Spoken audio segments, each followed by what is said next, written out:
This is the third video I've tried to do because I could just go over the time.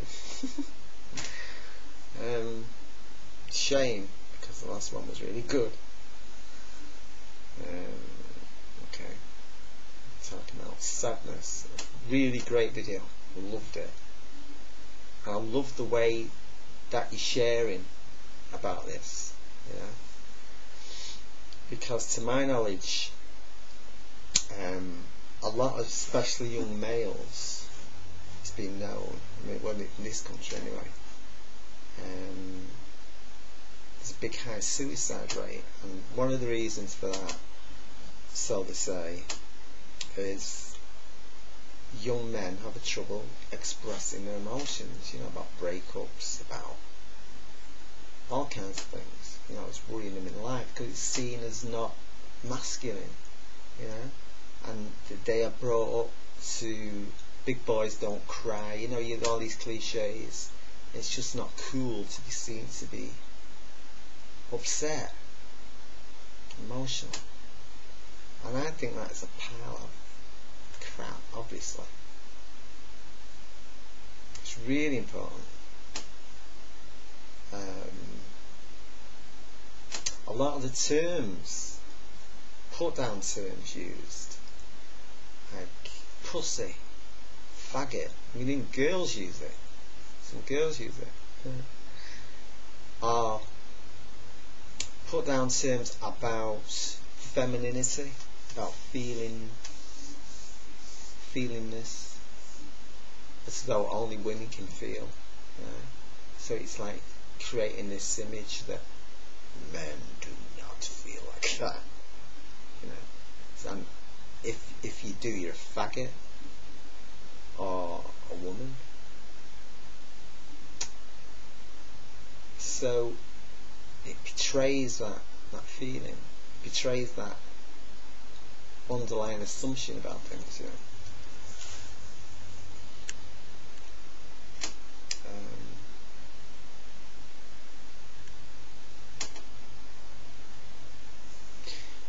So, yeah, I think you can cling to sadness. It's like in indigenous tradition, it'd be called soul loss. And as far as I understand that, what this means is that unlike the Judeo-Christian meaning, you know, of soul, of being like this individual soul, in cultures that believe like nature is alive, everything has spirit. So there can be soul in the wind, in the tree, you know what I mean? And you are connected with the land. So when you get a trauma, shock, or something like that, a bit of your soul can go jumping out. And so you go to the shaman, and the shaman would go and retrieve part of the soul that's missing and reconstituting you. And plus, you know, you can have death rebirth experience where you go through all these different experiences.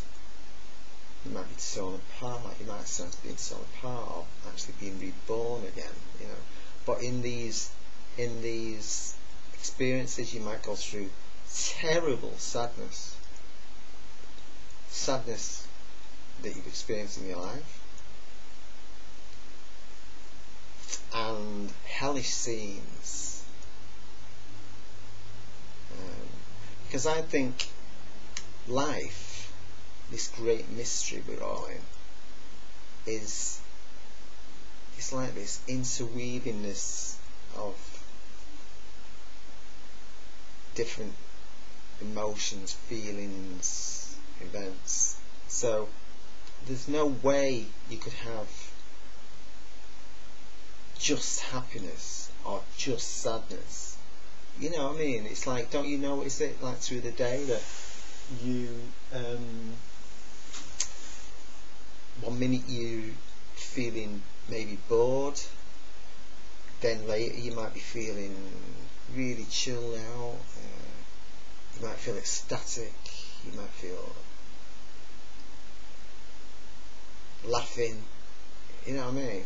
All these different things. But I think one thing that people are ashamed of is feeling sad. A lot of people, when you see kids that cry, some cry at the drop of a hat,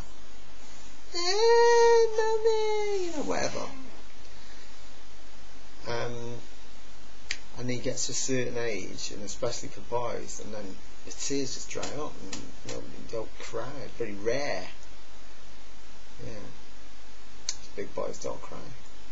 But I think it's very, very important to allow this feeling, soul feeling, to come. From what you've said before, you've been hurt really, really badly by this affair, that you fell in love and you were hurt. The trust was you feel it was betrayed because you invested all yourself in this relationship.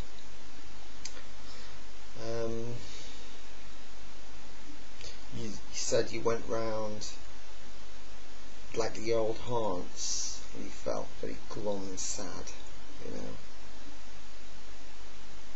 like going to the past and everything like that. That's you like trying to work it out, isn't it? Trying to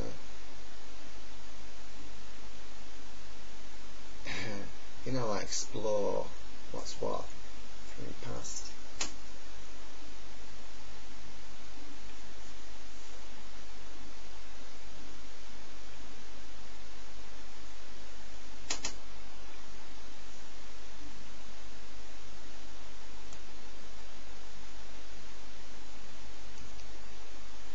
I think we've lost a huge, massive soul loss from our affair with nature. It's been totally cut off. Some people don't even know this. They're not even aware of this. Right? And the whole structure of this culture is based on telling us we're just bags of chemicals, and if we get sad, all we need to do is pop a fucking pill, and you can be dragged, you know, in the really serious cases, you can be dragged to have ECT, right, which is totally barbaric, which causes brain damage.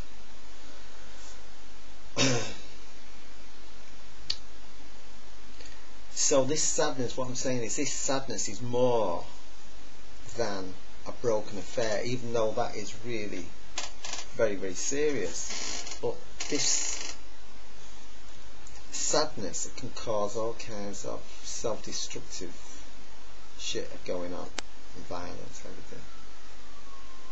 It's this sadness we need to explore, I think, very much. So I'm all for that. I'm all for not imagining that you can have a state where you're not sad. But I understand what you mean by being stuck in a place, you know. But I just think encourage you to go deep into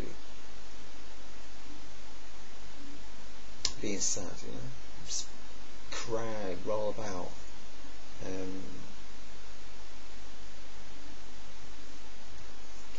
Let it out when it has its climax.